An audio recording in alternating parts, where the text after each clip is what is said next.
하나님 말씀 듣도록 하겠습니다. 출애굽기 28번째 시간으로 이 속죄소 대제사장은 그리스도와 어떤 관계가 있는가? 지난주에는 성막 자체가 가지는 의미가 그리스도와 어떤 관계가 있는가? 그걸 봤는데요. 오늘은 이제 구체적으로 두 가지 보도록 하겠습니다. 25장 10절부터 22절까지 한 절씩 교독하겠습니다. 그들은 조각목으로 궤를 짜되 길이는 2규빗 반, 너비는 1규빗 반, 높이는 1규빗 반이 되게 하고 너는 순금으로 그것을 싸되 그 안팎을 싸고 위쪽 가장자리로 돌아가며 금태를 두르고 금고리 넷을 부어 만들어 그 네 발에 달되 이쪽에 2고리 저쪽에 2고리를 달며 조각목으로 채를 만들어 금으로 싸고 그 채를 궤 양쪽 고리에 꿰어서 궤를 매게 하며 채를 궤 고리에 꿰은 대로 두고 빼내지 말지며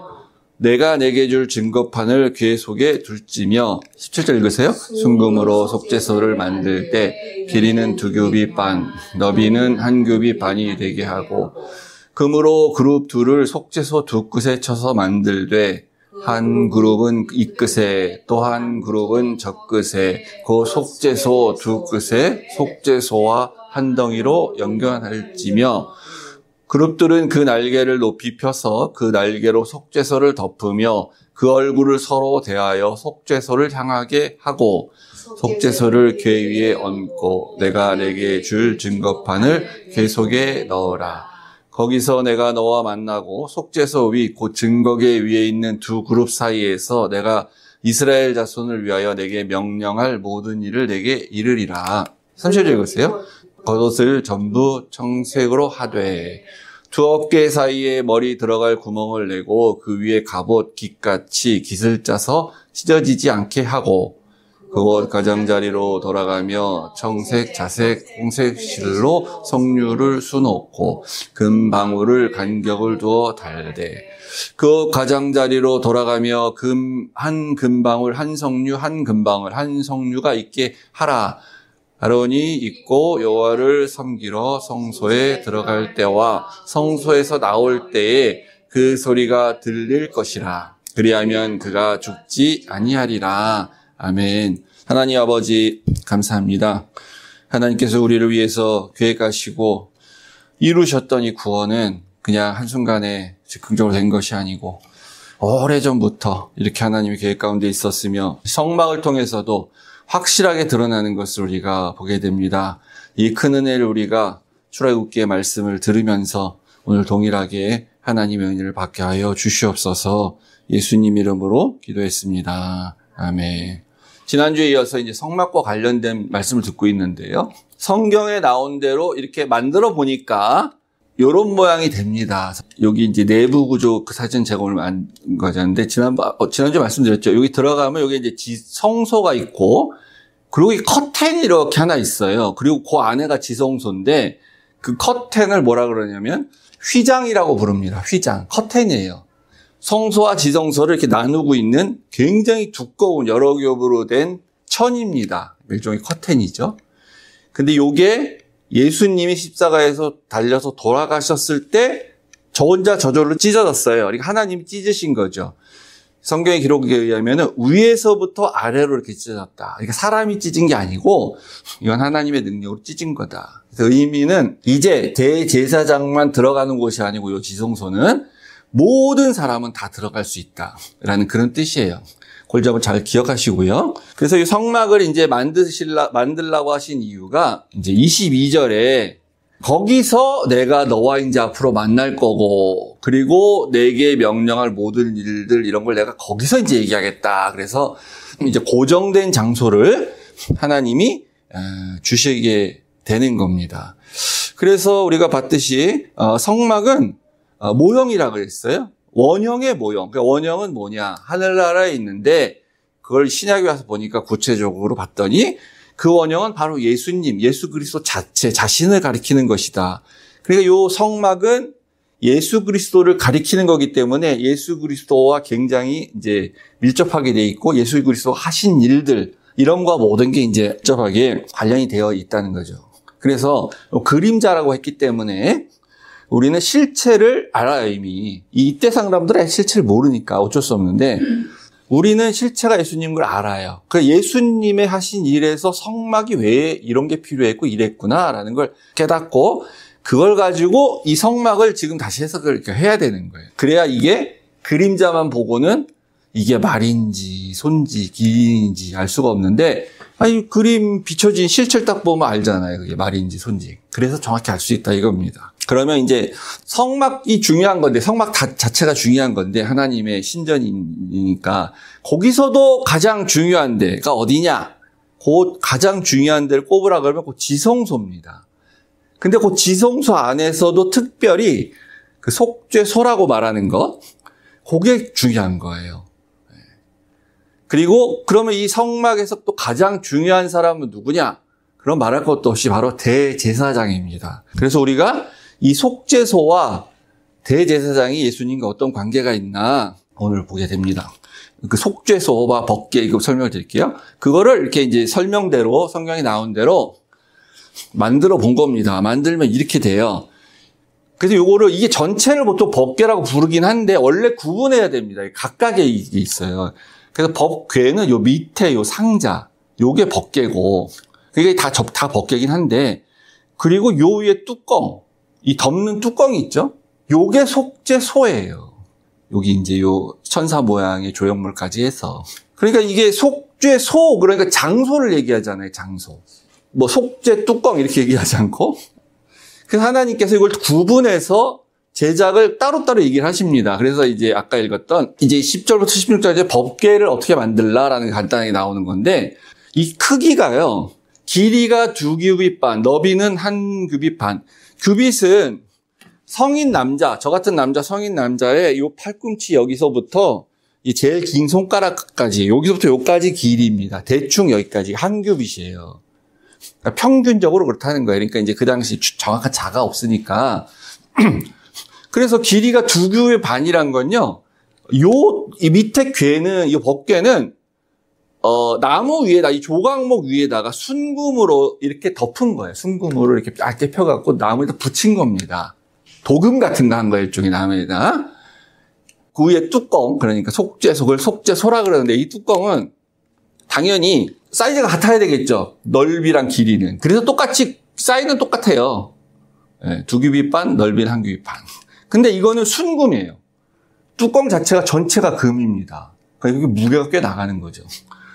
이제 나중에 성전이 로마군에 의해서 파괴가 됐을 때 로마군이 가져갔을 거예요. 이거 순금인데 그다음에 사라졌으니까 그 이후로.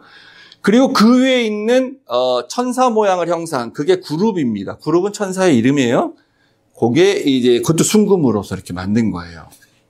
그리고 어떻게 만드냐면 한 그룹은 이쪽 끝에 또 한 천사, 그러니까 한 천사는 이쪽, 한 천사는 저쪽 해가지고 이제 날개를 펴고 있고 뭐 아래를 보게 해서 만드니까 이렇게 딱 나오는 겁니다. 한쪽 끝에 한쪽 끝에. 그리고 날개를 펴고 속죄 뚜껑 이걸 보고 있는 이 상태. 그러니까 이게 별로 안 큰 거예요. 2규빗 반은 대충 측정했을 때 114cm 정도입니다. 114cm. 그래서 이 정도인데 이제 114cm는 3.74피트인데 이렇게 어제 제가 자료 이렇게 쭉 빼보니까 딱 요 정도입니다. 길이가 요 정도예요. 그리고 폭이 한 요 정도. 높이는 똑같아. 높이는 근데 이제 이 뚜껑이 있기 때문에 뚜껑부터 여기까지 높이가 더 있긴 하죠. 근데 여기까지가 높이가 똑같이 69cm. 2피트, 2.6피트 이렇게 되는 거예요. 그래서 그렇게 크지 않습니다. 이 위가 다 순금이기 때문에 이게 너무 크면 이거 들기도 너무 힘든데 적당하면 들 수도 있고요.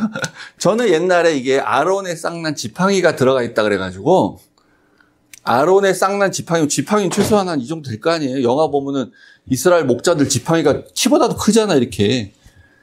그래가지고 쌍난 지팡이가 들어가려면 엄청 커야 될 거라고 생각했는데 그 지팡이가 그러니까 전체가 다 들어가거나 그러진 않는 것 같아요. 그러니까 쌍난 어떤 부분만 넣었을 수도 있고 부러뜨려서 좀 넣었나 하여튼.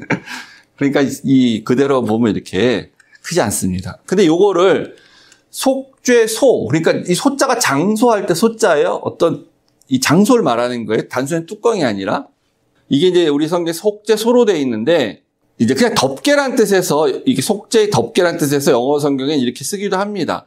근데 이게 다른 말이 있어요. 이걸 시은좌라고도 불러요. 요 시은이란 게 뭐냐면 멀습니다. 은혜. 예, 그 은혜를 베푸는 의자란 뜻입니다. 이게 의자, 하나님의 의자가 된다는 거죠.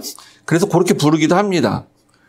그래서 아까 요 그룹이라고 부르는 이 천사는 일반적으로 성경에서 이제 우리가 알기로는 이 천사도 여러 이제 이름이 천사들이 이름이 다 있는데 종류별로 있다는 거예요. 개인 사람 이름처럼 있는 게 아니라 뭐 천사장은 뭐 미가엘이라는 이름도 있고 그렇게 하긴 한데 그냥 그룹이라고 부르는 천사는 천상에 하나님이 왕으로 계신 천상의 나라가 있다고 가정했을 때 이 천사는 시종을 드는 천사예요. 시종을. 그러니까 왕이 이렇게 있으면 양쪽 옆에 이렇게 시종 드는 종이 있듯이 그런 천사입니다. 그래서 그 천사가 이렇게 날개를 펴고 이렇게 있는 모습으로 있는 거죠. 그럼 이게 예수님하고 도대체 무슨 관계가 있냐? 이 법궤 그리고 속죄소가 예수님하고 아주 굉장히 큰 관계가 있어요. 그 요한복음 20장에 보면요. 예수님의 시체가 없다라는 소리를 듣고 이제 마리아와 여러 여인들이 예수님의 무덤 동굴로 달려가죠. 그때 달려갔을 때 요한은 이제 처음에 밖에서 들어가지 않고 밖에서 봐요. 그리고 조금 늦게 도착한 베드로는 이제 안에 들어가가지고 이렇게 확인하죠. 그리고 나서 다른 복음서에는 자세히 설명을 하지 않는데 요한은 특별히 그때 나중에 여인들이 들어가서 목격했던 장면을 쓰고 있습니다. 뭐라 그러냐면은 무덤 안을 들여다보니까 흰 옷 입은 두 천사가 예수님을 시체를 뉘었던 곳에 하나는 머리편 하나는 발편에 이렇게 앉아있더라 라고 쓰고 있어요. 근데 이제 이게 요한의 관심사예요. 다른 마태나 마가는 물론 뭐 베드로한테 들은 얘기겠지만 그냥 천사가 있었더라 또는 마가는 흰 옷 입은 한 청년이 앉아있더라 이렇게 말을 합니다.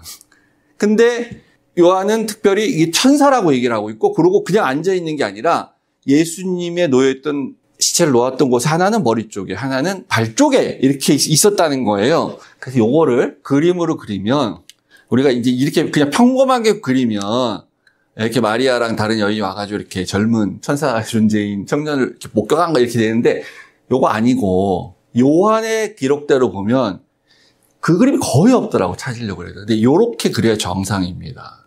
요렇게. 예수님이 여기 누워 있어요. 그리고 천사가 요렇게 양쪽에 있는 거예요. 이쪽에 이렇게. 그러니까 지금은 예수님이 몸이 아직 빠져나가지 않은 그런 상태죠.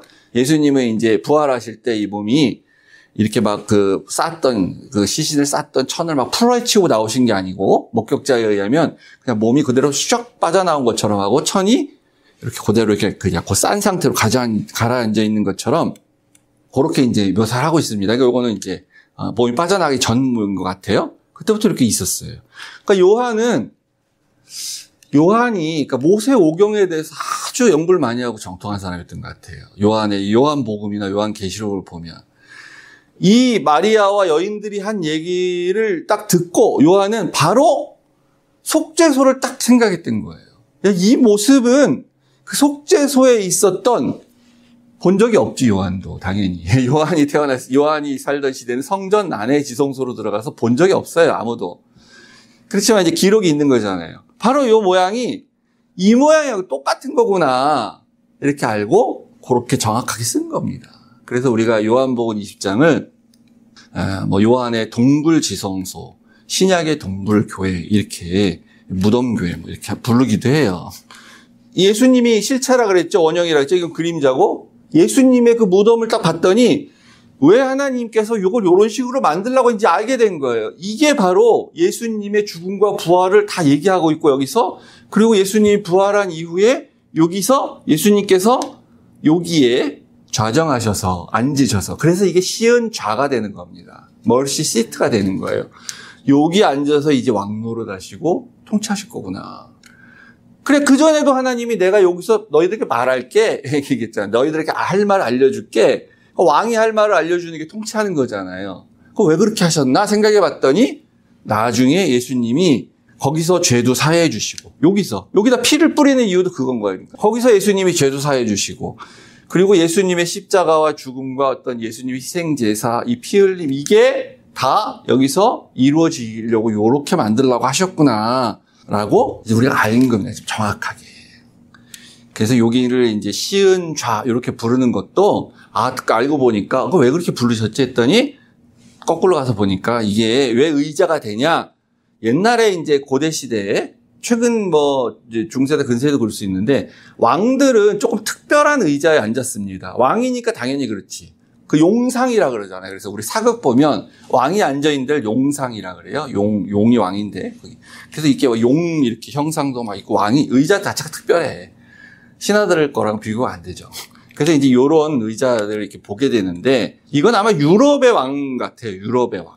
그러면 중국 청나라나 이런 데도 비슷한데 이 의자가 일단 높기도 해요, 사실은. 높기도 하고, 왜냐하면 왕이 좀 높은 데서 이렇게 있어야 권위가 있으니까. 의자 자체가 높아서 그렇기도 한데, 이렇게 발받침이 있습니다. 요게 발등상이에요. 그래서 발등상. 그러니까 이게 높아가지고 여기다 발을 올리기 위해서 이렇게 만들었을 수도 있고, 또 하나는 고대 왕은 자기가 신이라고 했기 때문에 신은 땅을 밟지 않아요. 신은 하늘에 있어요. 떠 있어야 돼. 그래서 발을 땅에다 내려놓지 않습니다. 그래서 여기다 딱 올려놓는 거예요. 높기도 하고. 그래서 요 성경에 나오는 다리우스라고 하는 성경에 다리오라고 하죠. 이 다리오 왕의 이 벽화가 아니고 이제 벽에 이렇게 좀 형상한 거죠. 부조라 그러나요? 뭐 여기도 보면 이렇게 발을 올려놓고 있는 게 있습니다. 요게 바로 발등상이에요. 발등상. 그러니까 왕들은 다 이렇게 해. 발을 여기다 올려놔. 그러니까 우리가 하나님께서 보좌에 앉으셨다 이렇게 말을 하고 생상을 했을 때 하나님도 그러면 왕이 앉는 그런 보좌 큰 의자에 앉으시고 그 다음에 당연히 이렇게 발을 여기다 올려놨겠지. 발등상이 요게 발등상인데 발 올려놨겠지. 우리가 이렇게 생각하고 성경도 이렇게 쓰는 겁니다. 그러면 여기서 왕은 뭐하냐 이렇게 앉아가지고 요때 통치하는 거예요. 그러니까 그냥 앉아있는 게 아니고 평소에는 이제 뭐 집이나 뭐 이렇게 이제 침대나 뭐 이런 데 가서 있고 이렇게 앉아 있을 때 왕은 공식적인 왕의 역할을 하는 겁니다. 통치하는 거죠. 말씀을 하고 명령을 하고 신하들한테 이렇게 하는 거죠. 그래서 성경에서 똑같이 고백하는 겁니다. 시편에 보면은 우리가 그의 계신 곳으로 들어가서 그의 발등상 앞에 엎드려 예배하리로다 하자. 아까 그 밑에서 내가 이렇게 예배하자. 발등상 밑에서. 하나님은 왜냐하면 지금 거기서 통치하고 계시기 때문에 항상 앉아 계시는 거예요. 그러니까 하나님은 통치한다 그러면 앉아 계시는 거예요. 항상. 그런데 이제 시편에 보면은 3장 7절에 여호와여 일어나소서 이렇게 하죠. 시편 기자가 기도하면서. 앉아 계시는데 일어나세요 하나님 이렇게 얘기한 거예요. 왜 일어나라 그러냐. 이제 평상시는 앉아서 통치하시고 말로 하는데 왕이 일어날 때 언제냐. 그때는 이제 심각한 일이 있거나 전쟁이 일어났거나 그럴 때 일어서서 이제 왕의 위엄을 보여주는 겁니다. 그래서 통상 왕이여 일어나소서 뭐 여호와 일어나서 그러면 이제 전쟁을 하셔야 됩니다. 싸워야 됩니다. 나를 좀 구원해 주세요. 일어나서서 좀 싸워주세요. 그런 거죠. 그 뒤에 얘기도 나의 하나님이여 나를 구원하시고 나의 모든 원수를 뺨을 치시며 악인의 일을 꺾으셨나이다. 그래서 요렇게 아까 그 법궤 위에 속죄소를 여기 하나님이 여기 앉아서 자비를 베푸셔? 속죄를 우리에게 해주셔? 그러면 이게 발등상과 의자가 세트예요. 그러니까 왕의 의자는 같이 있는 거예요. 세트로. 그럼 여기가 하나님의 발등상도 되겠지? 이렇게 이제 우리가 얘기를 하는 겁니다. 그래서 여러 가지로 이렇게 부르고 있는 거예요. 그러니까 아까 그 사진에서 봤던 그 그룹의 천사가 있었던 속죄소가 여기가 바로 예수님의 지성소가 되는 거죠. 그 예수님 오시기 전에 이 성막의 안에 있었던 그 지성소, 그 지성소에서도 그 속죄소, 그거는 이미 예수님의 지성소다. 그거의 그림자였다. 우리가 이렇게 볼 수가 있는 것이요. 그래서 이제 중요한 장소, 뭐라 했습니까? 속죄소가 중요한 거예요. 그 중에서 지성소 안에서도 속죄소. 근데 그거는 그냥 사실은 덮개예요. 뚜껑. 상자의 뚜껑인데 그렇게 얘기하면 좀 감이 안 오니까 우리가 속죄소 이렇게 얘기한 게 좋습니다. 그러면 제일 중요한 사람은 누구라 했습니까? 아까 제가 말할 때 대제사장이라 그랬죠. 그래서 그걸 막까지 볼 텐데 요 28장 읽은 게 이제 대제사장의 5세대에서 얘기를 하고 있는 겁니다. 대제사장의 5세대에서 28장부터 30장까지가 다 그거예요. 그래서 우리가 이걸 다 읽으면서는 상상하기가 어렵습니다. 그렇게 다 전문가가 이렇게 이거다 말을 해놓은 그림을 보는 게 제일 편해요. 여기 이렇게 내려온 요거, 요렇게 입은 거요. 뒤도 똑같이 이렇게 돼 있습니다. 요게 이제 앞치마 같은 그런 모양이죠. 요게 대제사장이 입는 에봇이라는 옷이에요. 에봇. 그리고 요 에봇 안에 있는 요 받침 겉옷이라는 게 이게 바깥이 아니고 요겁니다. 요걸 청색으로 하라. 이렇게 해서 이렇게 돼 있어요. 그리고 여기 이제 12개의 보석이 있는데 요 12지파를 상징하는 거고 요 안에 그 우림과 둠밈이라는 어떤 패가 있어. 이거 어떻게 생겼는지 모릅니다. 그냥 이런 게 있었다는 것만 알아요. 판결 흉패라고 알고 있어요. 그 대제사장이 거기 넣고 있다가 뭔가 결정을 해야 될 때 그 우림과 둠밈을 꺼내서 이제 상상을 하는 겁니다. 그거를 이제 구약에 몇 군데 나온 걸 보고 상상하는 건데 그 사울 왕이 내가 지금 가서 지금 전쟁을 해야 됩니까? 아니면 기다려야 됩니까? 내가 사무엘을 계속 기다려야 됩니까? 이렇게 막 고민하고 있다가 못 기다리고 무당을 찾아가죠. 예. 그때 왜 못 기다리고 갔냐면은 저 우림과 둠밈을 꺼내가지고 대제사장한테 던져보라 그랬는데 답이 안 나오는 거예요, 계속. 그래서 요게 이제 앞뒷면이 있는데 던져서 같은 쪽 어떤 앞면이 나오면 하나님이 예스 이렇게 말하는 거예요. 우리 가서 지금 전쟁해야 됩니까? 던졌어. 딱 앞면이 둘 다 나와. 또 던졌어. 또 앞면이 나와 똑같이. 또 던져 또 나와. 계속 똑같이 나와. 그럼 하나님이 이렇게 말씀을 하셨구나라고 하는데 똑같이 뒷면이 나와. 그러면 아니구나. 가지 말라구나. 뭔가 보다 이렇게 생각하고 하는 거예요. 다윗도 이제 그렇게 하는 겁니다. 나중에 왕 되고 나서. 근데 이게 이제 엇갈려서 나와. 한쪽은 앞면, 한쪽은 뒷면. 수십 번을 던졌는데 계속 똑같이 그렇게 나와. 그러면 뭡니까? 하나님이 나 말하기 싫어. 나 안 알려줄 거야. 나 너랑 말 안 할래. 그래서 사울이 그렇게 해서 답을 못 구하니까 그 무당을 찾아가게 되는 거예요. 근데 이제 그건 중요한 게 아니고 그런 게 있었다는 거고요. 요 청색 옷에 이 가장자리로, 그러니까 요 끝에, 요 가장자리 요 끝에 돌아가면서 금방울 한 개, 석류 한 개, 요렇게 교대로 해갖고 이렇게 뺑 돌려서 이렇게 달아놓으라고 한 겁니다. 하나님께서. 석류는 당시에 옷에 귀족이나 왕들의 옷에 장식품으로 이렇게 뭐 달았대요. 석류 열매 이렇게 마른 걸 달았는지. 그리고 금방울이란 거 우리 알다시피 딸랑딸랑딸랑 이렇게 소리가 나게 하는 거죠. 이렇게 달았어요. 근데 왜 그러냐? 요걸 입고 이제 아론이 입고 들어가서 성소로 들어가서 이제 막 자기 일을 하는데 성소에 나올 때까지 그 소리가 들릴 것이라. 그러니까 아론이 왔다 갔다 하면 딸랑딸랑딸랑 하면서 그 소리가 계속 들리고 그래서 아론이 지금 일을 하고 있구나 이렇게 알게 될 거라는 거죠. 그러면 그가 죽지 않고 지금 살아있구나 이렇게 알게 된다는 겁니다. 그러면 이게 무슨 얘기입니까? 대제사장이 들어갔다가 잘못하면 거기서 죽을 수 있다는 거예요. 소리가 안 나면 죽은 거야. 안 움직이기 때문에. 그래서 대제사장이 죽었다는 건 무슨 의미죠? 하나님께서 그 희생제물의 피를 안 받으셨다는 거잖아요. 누구 죄 때문인지 모르지만. 대제사장 개인 죄일 수도 있고요. 백성들의 죄일 수도 있고요. 안 받았다는 의미잖아요. 그러니까 대제사장이 거기서 죽었지. 백성들 입장에서 봤을 때 대제사장이 들어갔는데 1년에 한 번 대속죄일에 들어갔는데 피를 들고 소리가 안 나. 그러면 하나님이 우리 죄를 용서하지 않으셨구나 하면서 공포에 떨게 되는 거예요. 하나님이 어떻게 우리에게 진노를 내리실 건가? 우리 언제 어떻게 큰일 났나? 이렇게 생각하게 된다는 거죠. 그러면 대제사장이 실제 저렇게 들어가서 죽었을까요? 안 죽었을까요? 왜 대제사장 중에도 보면 그 사무엘이 어렸을 때 있었던 엘리 제사장 같은 경우에 뭐 문제가 많잖아요. 죽었을 것 같잖아요. 저기 들어갔다가. 성경에 대제사장이 지성소에 들어갔다 죽었다는 얘기가 없습니다. 이게 무슨 말이냐면 안 죽은 거라고 봐요. 저는 실제. 죽었는데 기록을 안 한 게 아니고 실제 죽은 일은 없다라고 봐요. 왜냐하면 실제 죽은 일이 없어야 돼. 하나님께서 이렇게 하면 내가 너희들에게 죄를 사하여 준다라고 이 제도를 만들어서 하라 그런 거잖아요. 그거는 이제 오늘날 우리 생각을 봤을 때 우리가 성결하지 않고 죄를 가지고 하나님 앞에 나와서 예를 들어서 예배를 드리면 하나님이 우리의 예배를 안 받으신다. 뭐 가인과 아벨의 제사에 봤을 때도 또 말라기서에서도 너희가 그렇게 형식적인 제사를 드리고 마음에 진정이 없는 제사를 드리면 난 안 받는다. 나는 소의 이 타는 기름 냄새, 타는 그 냄새 나 지겨워서 더 이상 안 받는다. 이런 얘기 하시긴 하세요. 그죠? 너희가 너무 진정성이 없다 얘기하는 거잖아요. 오늘날도 우리가 예배 드릴 때 그렇게 말할 수도 있어요. 우리가 진정성이 없이 회개도 안 하고 죄 짓고 교회 와서 일요일 날만 주일날 예배 드렸다 그러면 하나님 우리 예배를 받으시겠냐? 이렇게 말할 수 있겠죠.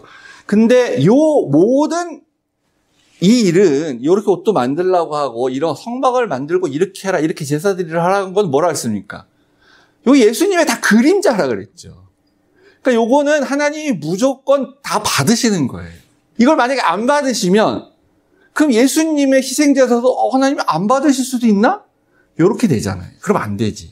왜냐하면 이건 은혜로 하는 거기 때문에. 그러니까 하나님 보시기에 이스라엘 백성들이 죄 졌어 물론. 아니 죄 졌으니까 용서해 주겠다고 회개하라고 한 거 아니에요. 그래서 동물을 잡는 거잖아. 어쨌든 잡아서 왔잖아요. 진심으로는 안 변했다 할지라도 마음은 여전히 죄 가운데 있다 할지라도 하나님이 하란 대로 해가지고 왔잖아. 그러면 그걸 안 받으시면 안 되는 거죠. 하나님 받아주세요. 그건. 용서도 해 주셔.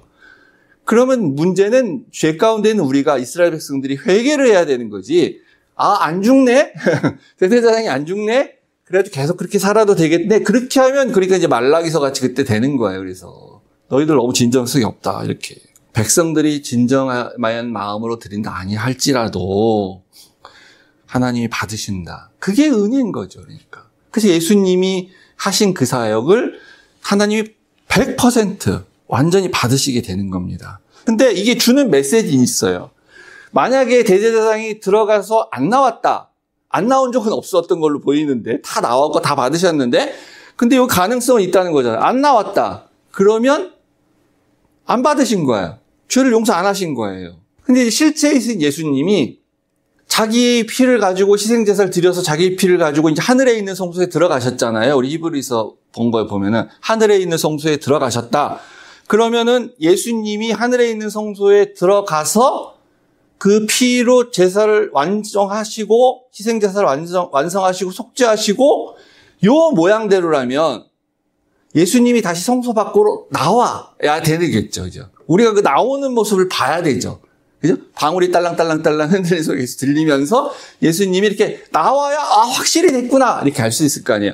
예수님도 안 나와. 이루긴 했어도 안 나오면 이거 예수님 좀 아닌 모순이 생기잖아요. 그래서 우리가 그런 얘기는 성경에 없지만 이 대부분의 구약 신학자들은 예수님의 부활이 바로 다시 나오신 거다 이렇게 말하는 겁니다.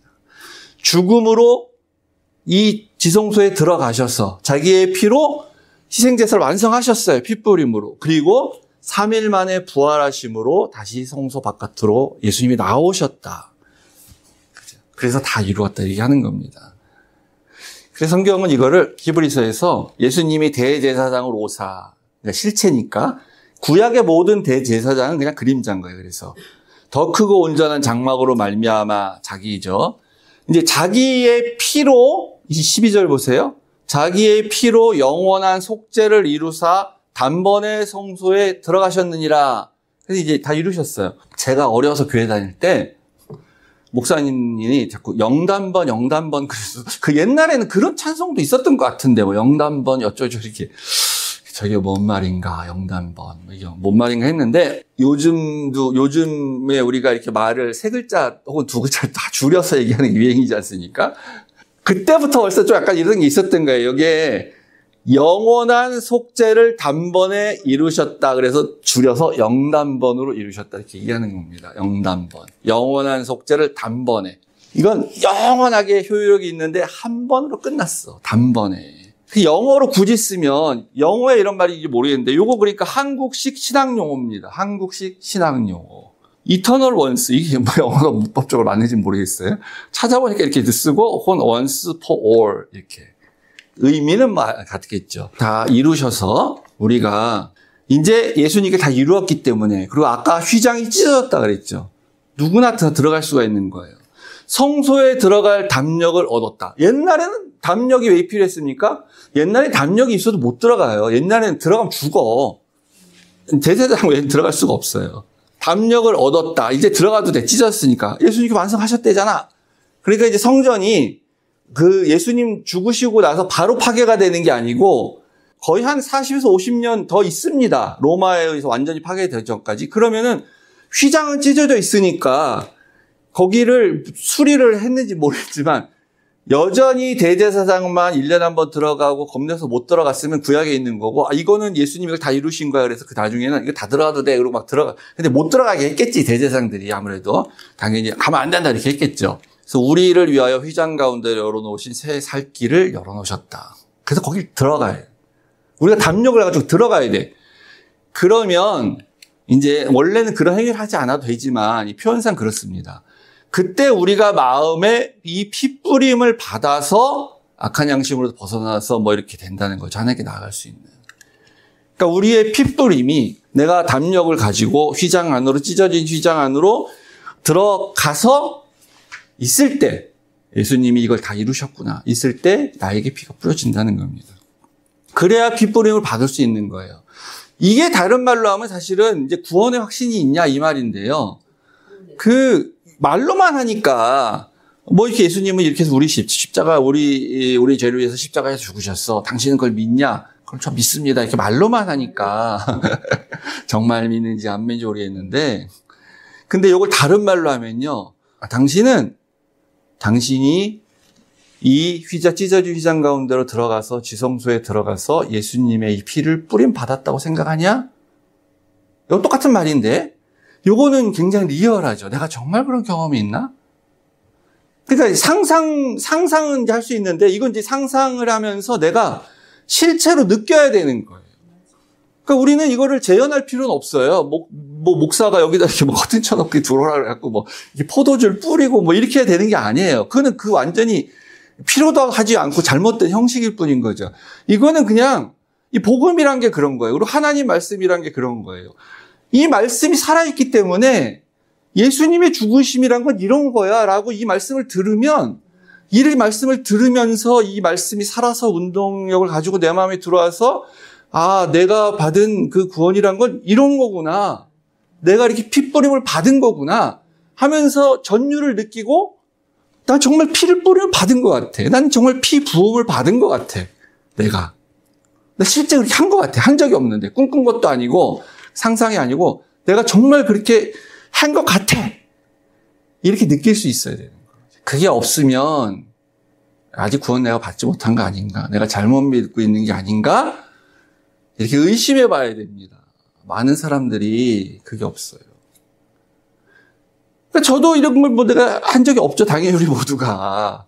근데 말씀을 보니까 이 말씀이 내가 2000년 전 그 지성소에 들어가서 이 핏부림을 받은 사람이구나. 내 몸에 이렇게 피가 묻어 있구나. 내 몸에 예수님 피가 흐르고 있구나. 이거를 부정할 수가 없는, 고백할 수밖에 없는 그 말씀의 그 살아있으심, 그러니까 이게 이제 하나님의 영광이 나타나는 거죠. 하나님의 영광이 임했을 때에 이런 일이 나에게 있었구나 라고 내가 고백할 수밖에 없는, 그래서 하나님 말씀을 이렇게 우리에게 주는 겁니다. 하나님 말씀을 들을 때 우리가 그 말씀을 듣고 구원받고 깨달으라고. 혹시 주변에 그런 경험이 없고 그런 사람이 있으시면 말씀을 더 들으라고 얘기해 주시고 말 것 같아요. 마지막 찬양을 이제 우리 그냥 부르지 않으셔도 되고요. 관련된 찬양인데 들으면서 묵상하시고 기도하는 마음 묵상하시고 그러면 될 것 같아요. 심수봉 씨가 부른 겁니다. 심수봉 씨가. 회장을 지나 담대히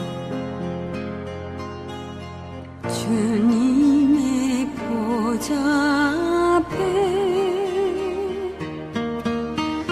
주께서 뿌리시러 맺은 열매 향기로운 제물 들고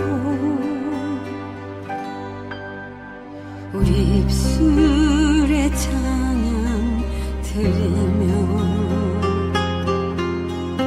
주님을 송축하리. 왕 대신 주님께 드리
주께서 뿌린 씨로 맺은 열매 향기로운